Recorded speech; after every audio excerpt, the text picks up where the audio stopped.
Quem está aqui, seja bem-vindo. Quem veio, seja bem-vindo também. Hoje a gente vai dar continuação à palestra que apresentou o professor Mohamed na segunda-feira, que era sobre os árabes numa época pré-islâmica. Quer dizer, os árabes antes da chegada do Islã. Quem são esses árabes? Eu vou resumir assim, brevemente, a história desses árabes. Esses árabes eram tribos, né, espalhadas na Península Arábica, e essas tribos eram muito conhecidas assim por vários comportamentos, né? Eram tribos supostamente bárbaras, né? Na verdade, assim, porque vivia numa guerra sangrenta, sabe, interminável, e aonde não tinha direito do fraco na frente do forte, sempre o mais poderoso que tinha poder em cima do mais fraco. A mulher nem se fala, ela quase não existia, até que existia uma tradição ao nascimento de meninas, sabe, que as meninas eram indesejáveis, eles até enterravam vivas. Esses tribos, eles também, o professor Mohamed deixou claro que esses tribos bebiam muito, que uma das características deles que eles eram bebuns.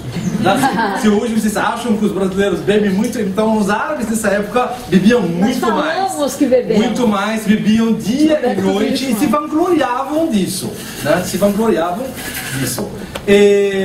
Outra característica desse povo na época é que religiosamente eles eram politeístas, né? Então idolatrava várias estatuetas, né? Várias imagens, né? E na Kaaba, né, que é a cidade sagrada, que na verdade essa Kaaba, né, que fica na Meca, né, aquele quadrado, na verdade ele não tem nada a ver com os árabes, tá? Aquilo lá foi construído inicialmente por o profeta Adão, né? Na história é Adão, primeiro lugar lá, e o primeiro lugar onde Adão se prostrou na terra, quando ele desceu, e o primeiro lugar, muita gente não sabe, né? E depois, com o tempo, caiu, e quem reconstruiu foi o profeta Abraão. E depois foi reconstruído antes da chegada do Islã. Ou seja, o Islã, várias pessoas acham que o Islã a referência dele é Kaaba. Não, a referência de Kaaba vem depois. Tá? A referência de Kaaba é uma referência religiosa que vem dentro de todas as mensagens bíblicas. Ok? Outra, aí em volta desse Kaaba, que era considerada sagrada, né, por tradição, né? Então o que acontecia? Se colocava várias estatuetas. Chegava a ter mais de 360 estatuetas, né, em volta da Kaaba. Ou seja, cada dia é um santo, cada dia é um, né, benfeitor que ia mudar a vida daquele povo. Outra característica desse povo, eles tinham a arte da fala. A arte da fala. A arte, na verdade, da fala e da poesia. Eles tinham assim um grau de domínio da língua árabe que era muito alto. A tal ponto que quem não falava árabe é chamado de ajami. Ajami, ou seja, mudo, que não tem língua, que não fala. E ajami, essa palavra em árabe, você pode usá-la para uma pessoa que não fala ou até por animal. Olha a superioridade deles. Era um povo muito racista, sabe? É um povo muito xenofóbico, sabe, com as outras raças, sabe, que viviam no redor deles. Lembrando que tinha judeus na Medina e tinha cristãos no norte da Arábia Saudita, da Península Arábica, na Síria atual. E eles eram muito fechados e muito preconceituosos com as outras crenças, as outras tribos, né? A última característica também, né, que o professor Mohamed citou, que eles eram muito generosos, sabe? Esse tribo eram muito generosos. A generosidade deles passava os limites, entendeu? O cara, sabe, pela honra, ele ia, sabe, dar o que ele tem, o que ele não tem, entendeu? E eu acredito que essa característica até hoje, né, todo mundo sabe que os árabes, né, são nesse aspecto generosos, né, sabe? Eu acho que eles mantêm até hoje. Agora, o que mudou? O que mudou nesse povo? Porque hoje, querendo ou não querendo, por mais que a gente fale mal dos árabes, os árabes ainda estão aqui, entendeu? Não, por mais que a mídia fala mal, por mais que a gente... estão aqui, presentes. Hoje eles estão, sabe, por mais que a gente fala mal deles, mas a gente, não sei se vocês sabem que 60% da liquidez que rola nesse mundo é deles. Esse povo do Oriente Médio, meu Deus, como? Entendeu? É ao mesmo tempo o terrorista é o dono dos bancos, dono do mundo, como? Entendeu? Então há umas divergências, né, aqui que gostaria assim, sabe, de esclarecer um pouquinho assim, narrando a história dessa civilização. Agora, será que era uma civilização? Até então, era uma civilização ou era uma barbaridade? Porque quanto na história do mundo islâmico, a gente fala de duas épocas: Al-Jahiliya e a civilização islâmica. Al-Jahiliya, época da ignorância. Essa época é considerada, dentro da história da civilização árabe, é época da ignorância. E aí a gente se pergunta, teve alguma civilização árabe ou não? Teve uma civilização islâmica? Tá? Essa é a grande pergunta, né? Que muita gente confunde. Ah, os árabes, que árabes? Os árabes são esses que a gente acabou de definir, né, como eles eram. A chegada do Islã. Quem trouxe o Islã? Quem foi o maior protagonista do Islã? Quem pode me responder? Você. Eu não. Foi o profeta Muhammad sallallahu alaihi wasallam. Quem é esse profeta? A gente fala sallallahu alaihi wasallam, quer dizer que toda vez que a gente em árabe ou no Islã a gente fala de algum profeta, a gente fala que sallallahu alaihi wasallam, que a clemência de Deus esteja em cima dele, né? E seja qualquer um, né? Quando falou Abraão, quando falou Jesus, quando falou todos, né? Que a clemência de Deus esteja com eles. Porque são pessoas escolhidas por Deus, né? E aí essa pessoa apareceu nessa Península Arábica dentro desse cenário.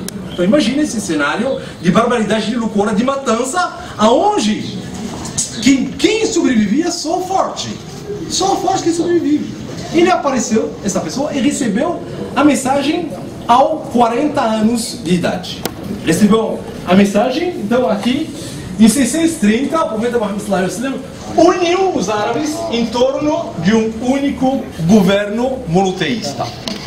Tá? Então essa pessoa, ele conseguiu tirar esses povos e mudá-los, sabe, para um caminho só, que era o caminho do monoteísmo. Saíram todos do politeísmo e foram para o monoteísmo e mudaram os comportamentos deles, né? Mudaram aquela vivência deles, sabe? Aquele modo de vida que eles tinham, eles mudaram completamente. Quem é o profeta Muhammad sallallahu alaihi wasallam? Muitas pessoas, assim, porque infelizmente dentro da igreja cristã, como no judaísmo, não se fala, sempre procura omitir esse último profeta. Ou falar, não, isso nunca existiu, isso é um homem comum. Não, existe data de nascimento, nome, descendência e tudo. Então temos aqui, ó, o Adão, Enoch, Noé, né? Tanto que no Alcorão, muitas vezes, seres humanos são chamados de filhos de Adão. Ou seja, o Alcorão, imediatamente, ao falar filho de Adão, ele abole todas as teorias de evolução. Entendeu? Então todo mundo é filho de Adão. Acabou. Pronto, aí tem Adão, Enoch, Noé, ele teve 3 filhos. Abraão, Saleh, teve 3 filhos, que não são citados aqui. E desses 3 filhos, depois do dilúvio, que veio toda a humanidade de novo. Ninguém daqueles que foram salvos comigo na arca, como todo mundo conhece a história, tiveram filhos. Só os 3 filhos do Noé. Esses 3 filhos, da onde vem todos nós. Viu? Então somos filhos de Adão. E depois que o seu próximo pai foi Noé, que é o pai da humanidade também. Do Noé, aqui está relatado somente os profetas revelados no Alcorão. Não os profetas que não são revelados no Corão. Porque no Corão, Deus diz que aqui estão alguns dos profetas, mas tem muito mais. Ou seja, segundo os sábios, veio na humanidade muito mais de 120 mil mensageiros. Mais de 120 mil mensageiros. Aonde 5 são os maiores, que são Nuh, Abraão, Moisés, Jesus e Muhammad. 5. Que são, ao mesmo tempo, mensageiros e profetas. Por que mensageiros? Porque eles vinham com um livro, com uma mensagem, com uma doutrina. Vieram com uma doutrina, entendeu? Mas nenhum veio contradizer o outro. Tá? No Islã é assim. Ninguém veio contradizer o que foi passado. Veio completar. Bom, de novo veio Abraão, Saleh, Hud. Saleh e Hud eram árabes. Abraão não era.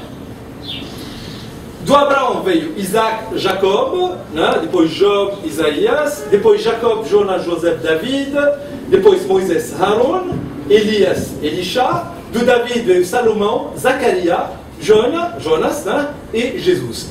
E só do filho Ismael, do profeta Abraão, esse profeta Ismael que nasceu com uma escrava Agar, né? É dele que veio a descendência do último profeta. Então, desculpa? Shuaib. Sem outro detalhe, não, na história dos profetas, não teve um profeta por vez. Vários momentos da humanidade tive 2, 3, 4 profetas ao mesmo tempo. Tá? Aí eu vou dar um exemplo. Abraão e Lot. Eles viveram na mesma época. Tá? Lot era o seu sobrinho. O Zacarias, Jesus e José. É tudo da mesma família. Tá? E eram 3 profetas ao mesmo tempo.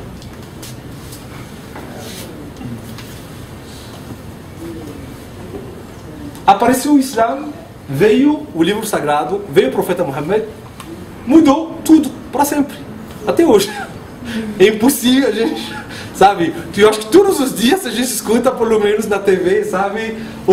Uma frase sobre o islamismo, o terrorista islamista, o radical islamismo, ou não sei o que islamista, mas toda vez que você vai ouvir a rádio ou a TV, você vai ouvir essa palavra. Algumas vezes, a propaganda negativa, ela vira positiva.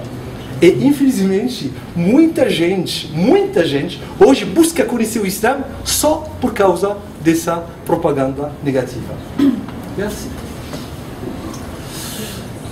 O mundo árabe, os árabes, antes do Islã, eles estavam nessa região. Arábia Saudita, tá? Península Árabe, algumas tribos no Egito, um pouquinho na Síria, no Iraque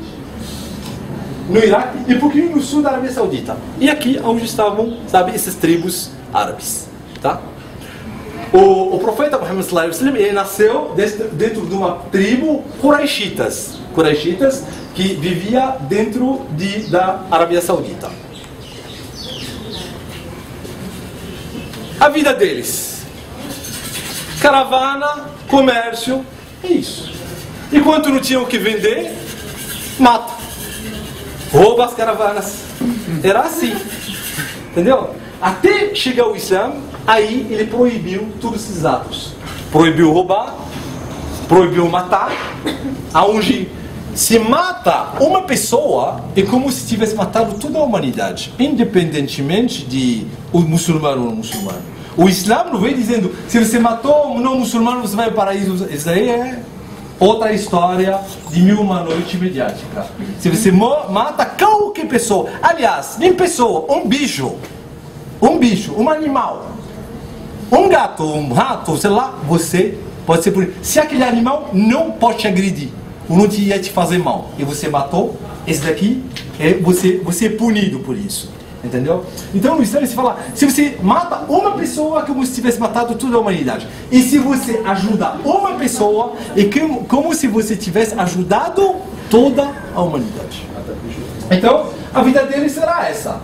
E claro, né? Quando veio o Islã, eles continuaram, sabe, a ser comerciantes. Inclusive, o profeta Muhammad era um comerciante. Antes do Islã, ele era um pastor, né? Como, sabe, todo mundo sabe, todos os profetas eram pastores. Deus queria que eles fizessem essa profissão, né? Antes de tudo. E depois, ele virou comerciante, né?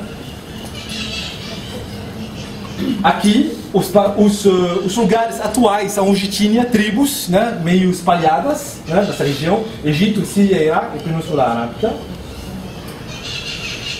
No norte desse novo mundo árabe islâmico, tinha o Império Bizantino e o Império Persa no sul. Tá? Aqui tem o mapa, eu acho. Pronto, aqui se vocês vê lá, tudo que está em marrom, esse daí era o Império Persa. Tá? E aqui ao leste, desculpa, o Império Bizantino. E aqui o Império Persa. Tá? O Império Bizantino, você vê, ele tomava tudo ao redor, né, da Mediterrânea, né, do mar Mediterrâneo. Tá? Só que essas duas grandes civilizações que tinha na época, a Pérsia era corroída, ela tinha uma doença de traição. Tinha muitos traidores e vivia numa matança interminável. Entendeu? Então eram enfraquecidos por isso. Então não tinha segurança. Um traía outro ou matava outro. Uma tribo, sabe, tramava, matava a outra, entendeu? Então a base deles estava corroída justamente por isso. Bizantino era a capital, né, do Império Bizantino, e Bizantino era na época cristão ortodoxo. Eram cristãos ortodoxos e tinha, na maioria das cidades, sabe, do Império Bizantino, tinha a concepção da Trindade. Já nessa época já tinha essa concepção da Trindade, já era o cristianismo mais ou menos como vocês conhecem hoje. Porém, na zona rural, existia um outro grupo cristão que acreditava no Cristo, mas recusava a ideia de divindade, né? Eles não acreditavam que ele era um Deus, um filho de Deus. Não, era um profeta que veio com uma mensagem pronta. Então, tinha um certo conflito entre esses grupos dentro do Império. Como esses tribos com caravanas e com camelos vão invadir esses dois impérios do lado? É um milagre, né? Porque não é espada e flechinha que vai chegar a dominar isso, sabe? Por quê? Aqui, a primeira missão que recebeu o profeta Muhammad era informa. O que informa? Informa o seu povo da verdade. O que é? Que Deus é único, que você está nessa vida passageiro, que você vai voltar a Ele, que aqui viveu 100, 200, 300, a volta é certa, da onde você vem você volta, aquilo que você traz você não leva, aquilo que você adquire você não leva, etc, etc. Entendeu? Então, veio uma mensagem, sabe? E quando o profeta recebeu a ordem de divulgar essa mensagem, tinha que divulgar, e divulgou, convenceu essas tribos e ao mesmo tempo, a ordem foi geral. Quem recebe essa mensagem tem que divulgar também. Então, essas pessoas, esses muçulmanos, esses árabes, que eram não muçulmanos, que se converteram ao Islã, que viraram muçulmanos, eles tinham como obrigação de fé sair e ir no vizinho e falar: olha, existe só um Deus, não é divindade, existe, mas não como descreve a história moderna e contemporânea, que isso daí foi com um banho de sangue e que uma espada de 3 lâminas. Não. O Islã, ele ordenou a espalhar a unicidade e a ordem divina ao redor do mundo. Ou seja, ele ordenou espalhar a verdade, eu vou dizer a verdade dos olhos desses povos, né? A verdade deles. Era obrigação sair espalhar a verdade. Você não podia assim, simplesmente, eu sou muçulmano, tá bom, então vou me trancar, ótimo, então, não. O muçulmano tinha que levar essa mensagem e sair, sabe, para informar.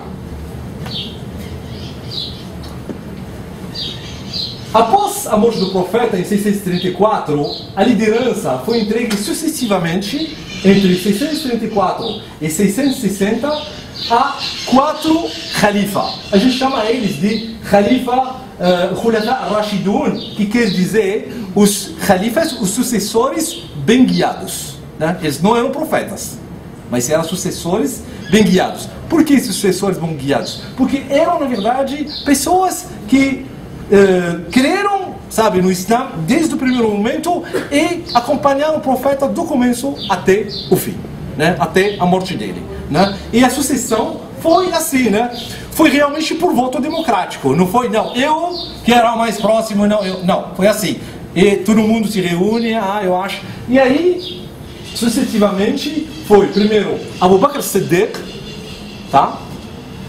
Omar ibn al-Khattab, Uthman ibn Affan e Ali ibn Abi Talib. Os 4. Desses... o neto dele. Isso, Ali ibn Abi Talib era o sobrinho dele. Sobrinho dele. Aí, da história desses 4 khulafá, né, que eram califas, né, é bom lembrar a justiça que infelizmente hoje, nem no mundo muçulmano e muito menos no ocidente, a gente vê dentro da melhor democracia. Omar ibn Khattab narra-se que ele foi encontrado assim num canto chorando. Aí vieram para o pai, mas o que você tem, califa? Puxa, está tudo em ordem, todo mundo feliz, todo mundo vive bem, não? Falou, olha, eu sinto uma grande responsabilidade que cada vez que assim, que a Península Arábica, a Península Islâmica cresce, eu me sinto na obrigação de garantir e preservar a vida e o bem-estar de todos os cidadãos. Aí falou para ele, não, mas está todo mundo bem, não sei o que. Aí ele continua a chorar. Falou, olha, eu tenho medo. Aí ele termina dizendo, eu tenho medo até se uma camela atropela na saída das portas de Bagdad e que amanhã, no dia de juízo final, Deus me pergunta por que você, como chefe, né, como líder, você não fez um caminho para ela. Ontem, ao vir aqui na escola, a minha roda do carro, ela bateu umas 2 buracos desse tamanho, viu? Então, aonde estamos desse pensamento? Ali, Ibn Abi Talib entrou um dia no mercado e olhou para um rapaz assim, igual aquele menino ali atrás de você, ele estava com uma arca na mão dele, a arca dele na mão do rapaz. Aí olhou para o rapaz e falou para ele, vem aqui, essa arca é minha. Falou, não, é minha. E o rapaz não era muçulmano. Não tinha se convertido na época, não era muçulmano. Aí ele falou para ele, mas não, essa arca é minha. Ele falou, não. Mas como você prova que é sua? Ele falou, não, é minha. Falou, então tá bom, então vamos para o juiz. Foram para o juiz. Chegou no juiz, o juiz perguntou, você Ali Abi Talib era o chefe, né, dos crentes, era o presidente, né, do estado. Falou para ele, aonde tá, como você prova que essa arca é sua? Falou, essa arca é minha, não tenho como provar. Peraí, eu fiz o meu filho. Aí ele falou para ele, eu chamo o Hassan. Falou, não, no Islã não existe testemunho do filho. Se você tem outra prova, pode me trazer, mas testemunho do filho não é aceito no Islã. Falou, bom, não tem. É só isso que eu tenho. Falou, então tá. Mesmo sabendo que essa é sua, mas você não tem prova, e ele está ligando o que é dele, então vai ficar com ele. Então, olha o grão de justiça. Aonde hoje a gente pode se deparar com uma pessoa? Então, olha o comportamento, porque isso daí não muda-se de um dia para outro. Né? E uma mudança profunda dentro das mentalidades e dos comportamentos dessas pessoas que levou eles a se espalhar, sabe? E divulgar esse novo conhecimento no mundo. O Islã é uma continuação do judaísmo dentro do Torá, que veio através do livro sagrado do Torá, é uma continuação da crença cristã verdadeira que veio através do Evangelho. Tá? A gente não fala Bíblia. Por quê? Bíblia, a tradução dela é livro sagrado. Então, no Islã, a gente nunca fala veio um livro chamado Bíblia. Não. Veio um livro chamado Evangelho. Bíblia é coisa do homem. Pegou daqui, mudou daqui, colocou aqui, juntou e diz, esse é um livro sagrado. Até a palavra Bíblia, entendeu? É algo do homem. Entendeu? O homem não deu Evangelho e Torá. Esse nome Evangelho e Torá são nomes divinos. São nomes, sabe, das mensagens originais. Não há obrigatoriedade na religião. Pas de contrainte dans la religion. Essa é a primeira frase que veio falar o mensageiro. Você é o que? Judeu? Quer entrar no Islã? Seja bem-vindo. Não quer entrar? Sem problema. Você é hebraico? Você é budista? Você não crê em nada? Não há. Não se aceita. Qual que é a lógica então do Islã? Se é, não, temos que matar. Não existe. Matar para a fé não existe. Porque a fé não é algo assim que se conquista, não, é algo que tem que vir do si mesmo. Porque tem um versículo onde o profeta ele estava muito triste, que falava, ninguém acreditava nele. Aí ele estava muito triste, aí Deus falou para ele, olha, não se entristece disso. Se eu quero que a humanidade inteira acredita em mim, e levanta a cabeça olhando para o céu dia e noite, do nascimento até o fim, farei. Isso aí não é difícil para ele. Mas há o livre-arbítrio. Deus quer, aqui nessa mensagem, que a pessoa vem dela mesma. Não vem com corda. Vem com corda assim, para a tomba. Isso aí ninguém escapa. Até Hebe morreu. Coitada. É verdade. Né? Sabe? Imagina, sabe? As pessoas, sabe? E uma fuga contínua, né? Enquanto assim, o fio entre vida e morte é tão invisível que, sabe? Instantâneo. Então, não há obrigatoriedade. Sabe? Então, nunca imagina que alguém vai falar para você, vem aqui, você tem que vir na mesquita, você tem que conhecer. Não! A pessoa vai te falar a mensagem, olha, o que eu soube é isso, é isso, é isso. Quer? Quer. Não quer? Problema seu. Mas isso daí, o Islã não nos diz abaixa do grau dessas pessoas, como a mídia fala. Trata mal essas pessoas, como a mídia fala. Porque, além dessa história, hoje, a gente pode lembrar da Inquisição. Quantos muçulmanos saíram da Península Arábica e foram no norte da África? Quem foi atrás deles? Tudo que tinha outra crença, menos o catolicismo. Todos vieram para o norte da África. E aí? Eles foram expulsos? Não. Viveram lá. Judeus viveram lá. No meu país, viveram judeus até 48. Até 48. Quando começou a imigração para o país prometido, né? Israel. Todos viviam lá em paz. E hoje, o quinto da população israelita é judeu marroquino. Ele tem o mesmo passaporte que eu. Entendeu? Então quem protegeu eles? Embaixo de qual reinado? Outra coisa, no Museu de Berlim, eu lembrei, no Museu de Berlim existe uma carta memorável da época da Segunda Guerra Mundial, onde o Hitler, ele declara guerra contra Marrocos. Porque o rei de Marrocos não queria entregar os judeus. Tá? O Marrocos não entregou. E ele ordenou que eles iam atacar Marrocos. Aí, a carta que existe num dos museus de Berlim, ela fala, ele respondeu o rei de Marrocos dizendo que a soberania islâmica protegia o muçulmano e o não muçulmano. Então, enquanto eles vivem embaixo dessa soberania, pode bombardear, pode fazer o que você quiser. Então, nunca um judeu sequer foi entregue para o Hitler na Segunda Guerra Mundial. Ao contrário que vários países democráticos fizeram. E outra coisa, isso daí é memorável dentro da história dos judeus. Os judeus, se você pega judeu que sabe da história dele, porque a maioria também não sabe, é verdade, infelizmente, eles vão falar isso para vocês. Tá? Porque hoje tudo está confundido, sempre parece que é assim.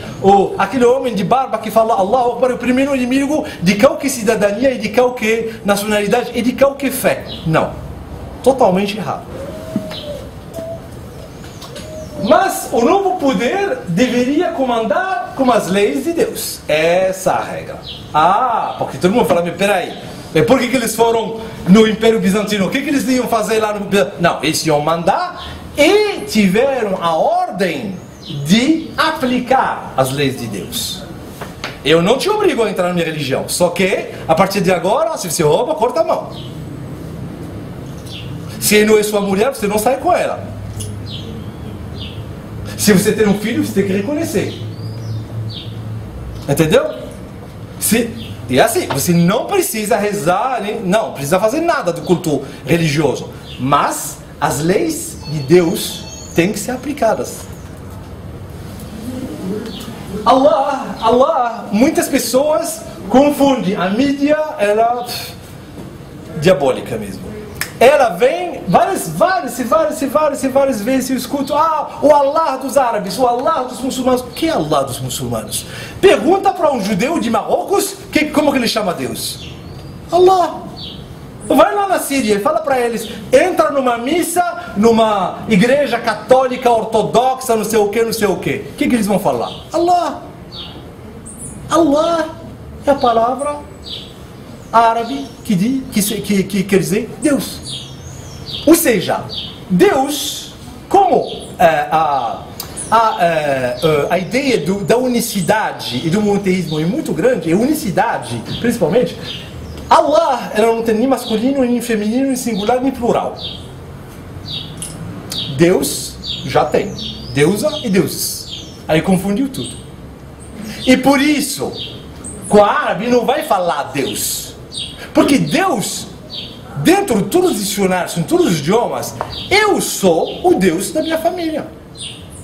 Rabb quer dizer aquele que cuida de. Eu sou o Deus da minha família, mas eu não sou o Deus supremo. E por isso que a palavra Allah, ela simplesmente quer dizer Deus único supremo, acima de todos. Pronto. Como no judaísmo, Deus é Il. A palavra Deus é Il. Povo de Israel. Israel quer dizer... Alguém sabe? O que quer dizer Israel? Israel, servos de Deus. Servos de Deus. Israel. Ok? São servos de Deus. O não muçulmano não poderia ser o chefe do Estado, mas ele poderia ocupar, postos e lugares dentro do governo. Poderia ser ministro, chefe de exército, pesquisador, professor. Ele poderia ser o que for, mas não chefe de Estado. Aquele que legifera, aquele que aplica a justiça. Porque é sempre assim. Era aquela noção que é assim. Vieram para aplicar a justiça de Deus na Terra. Se vocês querem resumir, de uma forma mais clara, era isso. Entendeu? Então, o não muçulmano, aquele que sempre tinha medo de aquele não muçulmano não aplicar rigorosamente as leis de Deus. Porque hoje a gente, todo mundo hoje, quando a gente fala de uma pessoa roubou, vai cortar a mão, cuidado. Todo mundo fala cuidado, né? Mas quando acontece com a gente fala, tinha que matar ele, até, né? Mas quando os outros, Então, e assim, para evitar essas divergências, Então, era só os muçulmanos que mandavam que tinham o poder supremo. Então, nunca chefe supremo da nação não era muçulmano. O Islã, aí você vê, o Islã veio mudando a cara daquele árabe. Aquele árabe beduíno, perdido, matador, ele virou o quê? O símbolo da justiça. Ele virou o símbolo da justiça. Hoje, você anda o mundo muçulmano inteiro, não tem mais justiça. E por isso que está acontecendo o que está acontecendo hoje. Já foi. Entendeu? Não há hoje representação real no contexto atual disso que a gente está falando agora. Começando pelo meu país, você vai adiante, não sei. Não vejo ninguém realmente que vem com aquela rigor, E aquela ideia de juntar as pessoas e de pacificar e trabalhar em nome de Deus, em nome do Criador, unir a humanidade em nome do Criador. Não, todo hoje é por próprio interesse. Cada uma, a preocupação maior dele é o tamanho do trono onde ele está sentado. Ele tinha que conviver pacificamente com outras crenças e culturas. Esse árabe, que era bárbaro, preconceituoso, xenofóbico, matador, né? Ele tinha a obrigação, dentro dessa nova doutrina, de conviver, de amar e de pacificar com as outras crenças e religiões. E culturas também. Aí que a gente volta. Jihad. Essa palavra jihad, hoje, que que acabou de terminar o jornalismo para ele melhorar de grau, ou para melhorar o salário, o jihadista, salafista, islamista, mista. Colocaram um ista que vai muito longe. Até hoje, a gente, para brincar, tem uma lista, sabe, desse ista. Né? Esse ista é... Infelizmente, esse jihad, al-jihad, no árabe, o que quer dizer no Islã? Jihad é você luta contra sua própria vontade. Esse é o jihad. Esse é o sentido da palavra jihad. Jihad é primeiro você corrigir você mesmo.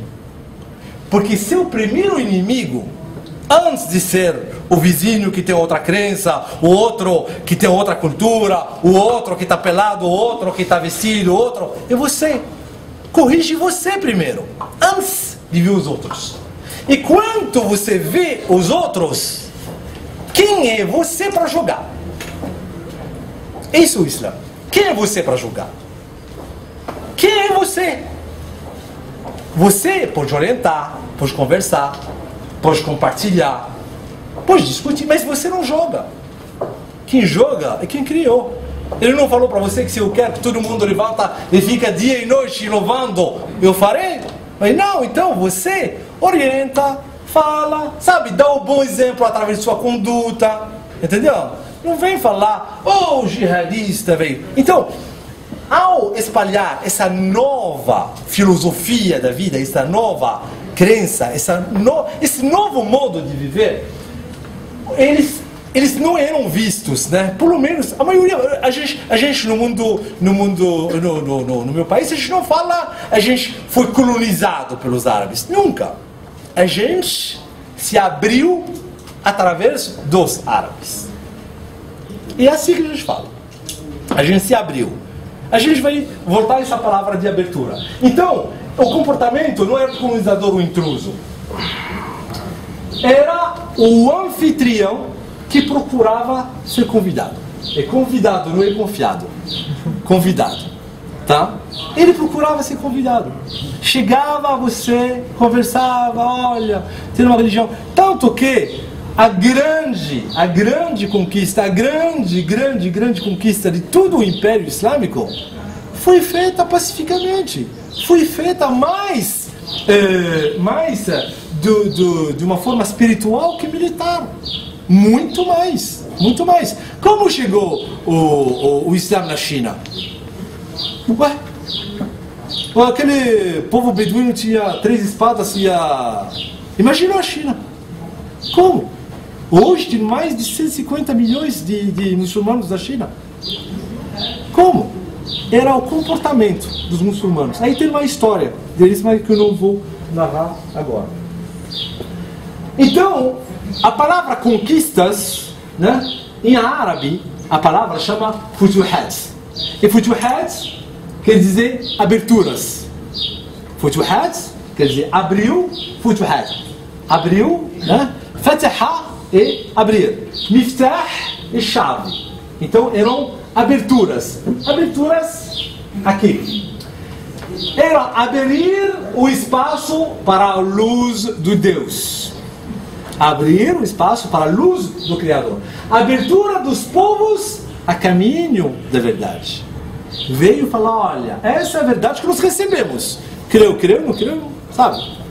E a partir de agora nós temos que mudar o nosso comportamento. Não é mais assim, não é mais matança, não é mais bebida, não é mais jogo do azar, não é mais matar os filhos, não é mais maltratar a mulher, não é mais. Eu não quero entrar em detalhes, porque isso aí eu acho que é um outro assunto, né? Eu estou falando da civilização como tal. As conquistas foram mais espirituais que militares. De 660, quando morreu o quarto califa, até o ano 650, foi a dinastia Umayyada. O Umayyada, né? A dinastia Umayyada, que a gente chama em árabe Umayyin, né? De 660 a 750. Agora, no início, esses beduínos que estavam no camelo, que estavam assim, perdidos, não sabiam nem escrever, começaram a escrever, pouco escreveu, começaram a escrever quando chegou o Islã. O Islã que ordenou a escrita, sabe? Por mais que eles tinham esse poder assim de linguístico, né? E se achavam tal, eles não sabiam escrever, não escreviam, entendeu? Então começaram a escrever quando chegou realmente o Islã. E aí, quando eles entraram em Bizâncio, entraram no Império Persa, meu Deus, como que a gente vai dirigir e administrar? Então, na verdade, no começo, eles mantiveram a administração bizantina e mantiveram o grego como língua da administração e de cultura e de conhecimento. Porque eles não tinham bagagem ainda, sabe? Então, quando chegaram, peraí, vamos aprender, né? Vamos aprender como esse povo, porque os bizantinos eram evoluídos. Eram bem mais evoluídos, entendeu? Então, a cultura deles era, sabe, uma cultura muito presente, sabe, muito importante, sabe. Os árabes tinham muito o que aprender com essa cultura. E o grego, ninguém pode negar ou virar a página dele e da contribuição dele na civilização até hoje. Até hoje. Todos nós sabemos. E aí que começou? O que eles começaram a fazer? Começaram a traduzir os livros do grego para o árabe. Começou o primeiro trabalho de tradução do grego para o árabe. E aí que nós temos que aplaudir os árabes que trouxeram toda a filosofia grega e todas as ciências gregas para a luz de hoje. Todos eles. Não existe, não era o Ocidente que trouxe isso. Foi essa civilização que tomou a iniciativa, né, nesse momento, de traduzir todas essas obras, né, gregas e traduzi-las para o árabe. A chegada dentro desse califato, né, que foi de 660 a 750, a chegada do califa Abd al-Malik estabeleceu pela primeira vez a moeda muçulmana. E iniciou o uso da língua árabe na administração do califato. E aí, sabe, tinham bastante informações, tinham bastante, né? Então, vamos agora começar a usar a língua árabe como língua oficial, né? De cultura, de conhecimento, de religião e de estudo, né? E aí você vê, não era a moeda árabe, porque aqui acabou. Acabou, quando veio o Islã, ele acabou, ele cortou aquela xenofobia que existia antes. Não, eu sou árabe. Hoje, infelizmente, até no Oriente Médio, a gente sofre preconceito. Eu, como marroquino, chego lá, de Dubai, né, que é bilionário, né, eu sofro preconceito, porque eu sou pobre na frente dele. Entendeu? Eu sou pobríssimo, né? Então, eles ainda, infelizmente, alguns bárbaros, né? Mas essas pessoas, infelizmente, não pegaram, sabe? Olha, depois de 1434 anos, não pegaram ainda, sabe, o verdadeiro mensagem da fé, sabe? E isso daí, algumas vezes, você vê no Ocidente, e você vê uma pessoa milionária que é muito humilde, mais humilde que essa pessoa que nasceu no território islâmico. E vice-versa, entendeu? Então, o Islã, ele veio mudar o comportamento, mostrar para você que você, o seu dinheiro, os seus bens, você não vale nada. Aquele buraco onde vai o pobre, você vai também. E quando você vai, você não leva nada. Leva as suas obras. Aquele seu dinheiro, tudo aquilo que você teve, um teste. O que você fez com ele? Fez bem? Vai achar bem. Fez mal? Vai achar mal. Talvez feliz aquele que não tinha nada. Pelo menos a conta dele, a prestação de conta é rápida, né? A prestação de conta é instantânea, né? Então, é isso. A expansão nessa dinastia chegou, nessa dinastia que chegou ao norte da África e até a Península Ibérica, onde a capital era Damasco. Olha onde estamos, né? Estamos na Península Ibérica e no norte da África. A Península Ibérica juntava Itália, sul da Espanha e Portugal. Damasco na Síria. Então, sim, era tudo isso, mas a capital do império era em Damasco, dessa dinastia. Tá? Damasco, que hoje estamos assistindo, né? Estamos assistindo uma matança, um derramamento de sangue incomparável em toda a história contemporânea dos seres humanos, com mãos cruzadas, perguntando: será que é químico ou é pólvora? Será que é nuclear? Ou será que mata mais ou mata menos? Ainda estamos, sabe, pensando, e vamos ver, né? A que momento essa matança será parada. As crianças, as mulheres pagam o preço. Não. Como sempre, a população civil que... Sempre, exatamente. Então, os novos povos revertidos, né? Porque dentro dessa civilização veio outros povos, né? Aderindo ao Islã, que são os berberes no norte da África e no norte da África.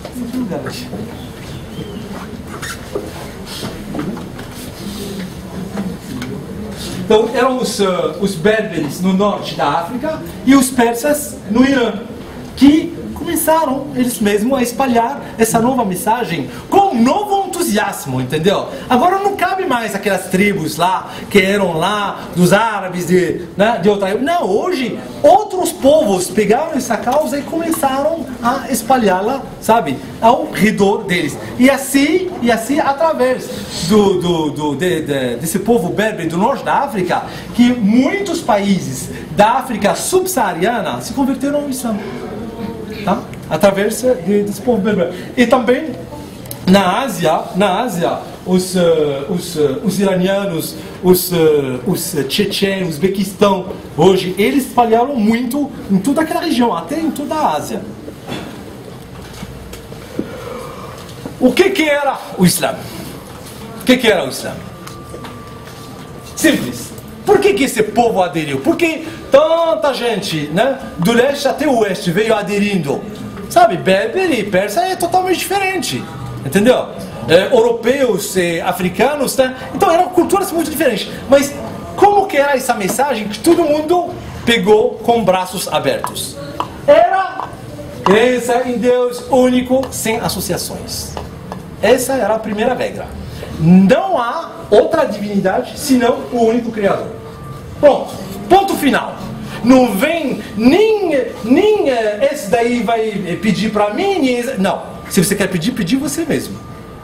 Acabou. Não existe intermediação, nem de pessoas e muito menos de santidades, muito menos de imagens, muito menos de palavras, muito menos de...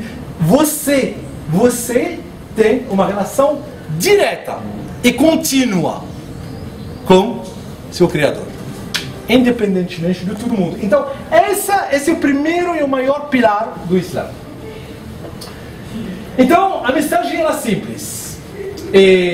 Tinha que obedecer às ordens de Deus, sendo boa pessoa, generosa, saber perdoar e viver, saber que você está vivendo para encontrar o seu Criador, o clemente misericordioso. Saber que essa vida é algo passageiro que você vai viver para se preparar para esse encontro. Sabe? Você vai ser pequeno, você vai crescer, você vai virar jovem, adolescente, você vai ficar muito forte, corpulente, né? Você vai depois começar a perder um pouquinho, igual agora, né? Eu, 40 anos, sabe? Começa já a sentir, né? Se você não faz exercício, trava tudo. Aí daqui a pouco, médico e farmácia viram tudo amigo, você conhece a legenda e o endereço de todos os médicos. Aí daqui a pouco, você procura quem cuida de você, né? E o ciclo fecha. Quem cuida de você e daqui a pouco é pena cova. Não tem mais, sabe? Ninguém foge.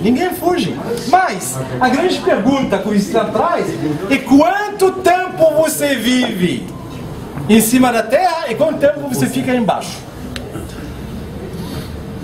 Essa é a grande pergunta que ele traz. Quanto tempo você fica em cima ou quando você fica aqui embaixo? Eu acho que embaixo fica mais. Né? Então prepara o embaixo. Pergunta o que tem embaixo. Porque tem uma outra vida. Tem uma continuação. É isso que é a mensagem do Islam. Ele fala, olha, não se ilude só com esse pouquinho que tem aqui. Tem mais. Entendeu? De 750 a 1258 veio a dinastia Abbasidas, aonde a capital era em Bagdá. Bagdá, que é cenário do terrorismo, de matança, de destruição moral. Então, infelizmente, esse berço da civilidade ninguém mais lembra. Todo mundo acha que sempre foi, sabe, um lugar isolado onde se sacrificava cabeças, entendeu? Então, essa Bagdá foi capital, olha de quanto a quanto, né? 650 a 1258. E aí, com a morte do califa Harun al-Rashid, né, um dos califatos dessa dinastia Abbasida, o império começou a fragmentar. Em 909, o califado do Cairo no Egito passou a ser controlado pela dinastia Fatimida e em 1171 pela dinastia Ayyubidas, iniciada pelo Saladino, né, que todos vocês conhecem, Salahdin, né? O califado de Córdoba, fundado por Abdurrahman Dakhil, que era um berberi do norte da África, em 756, durou até 1031, dando lugar a inúmeros reinos muçulmanos conhecidos como Taifas ou Tawaif. Ou seja, o enfraquecimento começa na divisão. Então, começou a dividir e começou a enfraquecer. E o caso de hoje, o Oriente Médio, todo mundo íntimo. Qual é o tamanho do Kuwait? Eu acho que Campinas é 3 vezes ou 4 vezes maior. Qual é o tamanho do Catar? O Catar vai receber o Copa do Mundo. Que isso? Que isso? Gente, que louco! Não dá pra acreditar, sabe? Então é isso, é nessa fragmentação. E cada um feliz com aquilo que ele tem. É com aquele banco que ele conseguiu, que ele conquistou. E o resto, muçulmano ou não muçulmano, problema dele. Os muçulmanos passaram a ser chamados de mouros em 1492. E aí que começaram a ser expulsos em 1492 pelos cristãos. Por que o nome mouros?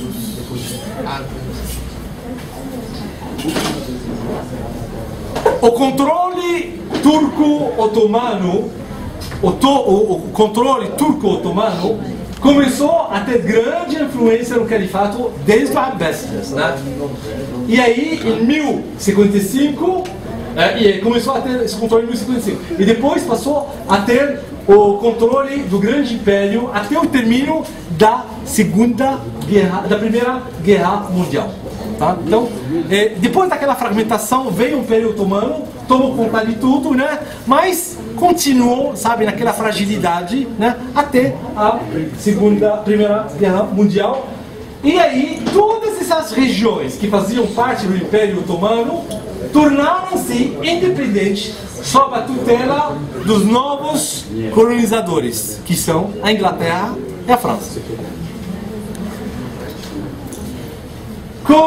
Como em menos de um século depois do profeta Muhammad, a civilização islâmica estava na Europa, na Ásia Central e até as portas da Índia. Essa é a grande pergunta. Como chegou, né, a estar em tudo isso? Como esse império conseguiu se abrir até todo esse tamanho? Jamais alguns milagres de beduínos com espadas e flechas poderiam abrir o mundo com esta expansão. O mundo onde tiveram que espalhar uma nova civilização, novas regras de vida e de conduta. O Islã era cosmopolitano, não colocava fronteiras entre os povos e as culturas, assim como ele valorizava árabe e não árabes, brancos e negros. Uma das primeiras regras do Islã era a abolição da escravidão, da escravatura. A abolição. Antes da morte do profeta, quase não existia mais escravos naquela região. Quase não existia mais escravos. Entendeu? E dentro da doutrina islâmica, escravizar uma pessoa é um dos maiores pecados que o ser humano possa cometer. Então, a abolição da escravatura veio de uma forma muito forte, né? E um dos primeiros companheiros do profeta, inclusive, era um negro, chamado Bilal. E ele foi o primeiro que fez o chamamento para a reza, né? O profeta falou para ele, faz o chamamento, ele ficou conhecido como o Bilal, sabe, o chamador para a reza, né? E essa pessoa era totalmente negra. Então o Islã, ele veio e aboliu definitivamente, né? Definitivamente. Então, dentro dessa civilização não existia diferença entre brancos, pretos, gordos, magros, bonitos, feios, etc, tá? Então, ricos, pobres, senão a fé, senão a sua bondade, senão o que você carrega dentro do seu coração. É isso que vale. Tudo o resto voa. O espanhol, o siciliano, o persa, o berber, o indiano, etc. Todo mundo tinha algo valioso a trazer, né, a esta civilização. Aonde o passaporte era a língua árabe. Então a língua árabe era ensinada dentro de toda a península, né? Então todo mundo aprendia árabe. Hoje o árabe, os povos árabes, mal eles mesmos ensinam árabe. Todo mundo se vangloria falando I am etc. Infelizmente, né? Então o passaporte era a língua árabe e principalmente, antes de língua, antes de religião, antes de tudo, era a sabedoria e o conhecimento. Esse era a verdadeira moeda que era comercializada dentro dessa civilização. Primeira coisa era o conhecimento e a civilização. Por quê? A gente vai saber por quê. A mesma preocupação de aprender e descobrir e ensinar desde Samarcand, no Uzbequistão, até Saragossa, passando pelo Palermo, Cairo, Damasco, Bagdad e Isfahan, no Irã. Todo mundo tinha essa preocupação, entendeu? Não era, não, só o povo do norte que estuda, ou só o povo do sul que estuda, não. Era uma preocupação geral, sabe? Uma preocupação geral, uma preocupação civilizacional. Entendeu? Todo mundo tem que adquirir o conhecimento. Hoje você pergunta para qualquer brasileiro, qual é o seu problema? O que ele fala? O que ele fala? Educação, pronto. Não pode construir uma civilização se não há educação, se não há sinceridade, sabe, na educação. O denominador comum era a cultura, não era a religião. Não era religião, como os mitos vêm contar hoje. Porque uma coisa que eu gostaria de esclarecer, você sabe quem escreveu a maior enciclopédia do Islã? Hoje, quando você procura no Wikipedia, qualquer década você coloca no Google no Islã, vem um monte de informação. Todas as informações vêm de uma fonte só, chama Enciclopédia Islâmica. Essa enciclopédia islâmica, sabem quem escreveu? Alguém sabe? Não, alguém sabe? São holandeses que nunca viveram nem no mundo islâmico e nunca foram muçulmanos. É esse hoje, todo mundo vê como uma referência. E tudo é errado. Um deles chama Cláudio Lewis. Não, Mohamed? Cláudio Lewis. Bernardo Lewis. Bernardo Lewis. Hoje tem um Mohamed no meio. Não tem nenhum Mohamed, viu? A primeira grande época da união dos humanos. Esse momento era a união dos humanos. Na língua universal, da ciência, da filosofia, era o Império Islâmico. Não tive até hoje. E todos os historiadores, eu desafio qualquer historiador que vem me narrar uma história, um momento da história humana, aonde toda a humanidade era unida embaixo do nome da ciência, da filosofia e da cultura. Era exatamente no Império Islâmico. O primeiro instituto de ciências, essa palavra instituto, ela apareceu pela primeira vez no ano 830 em Bagdad, o lugar dos terroristas, com a voz de William Bonner, né? Ela chama Dar al-Hikmah, a Casa da Sabedoria. Era um instituto de ensino de todas as ciências. Todas as ciências. Mas por que será? Por quê? Porque a primeira coisa que veio ensinando o Alcorão, e um mensageiro que veio com essa mensagem, era de ler e estudar. Tem mais de 70 versículos no Alcorão, né, que incitam a leitura e a busca do conhecimento. Mais de 70 versículos que incitam a leitura e a busca do conhecimento. É totalmente oposto que nos diz hoje nossa grande mídia e nossos governantes, né, também. Então, 830 foi a primeira casa de sabedoria. Depois, em seguida, em 870, na cidade de Fez, em Marrocos, a primeira universidade Al-Qarawiyyin. Não é Cambridge e muito menos Oxford, que foram os primeiros, tá? Então foi Al-Qarawiyyin. E Al-Qarawiyyin, para glória das mulheres, foi construída por uma mulher. Ela chama Fatima Al-Fihriya. Era uma berbere da região do norte da Tunísia, atual. É a primeira mulher que construiu uma universidade no mundo.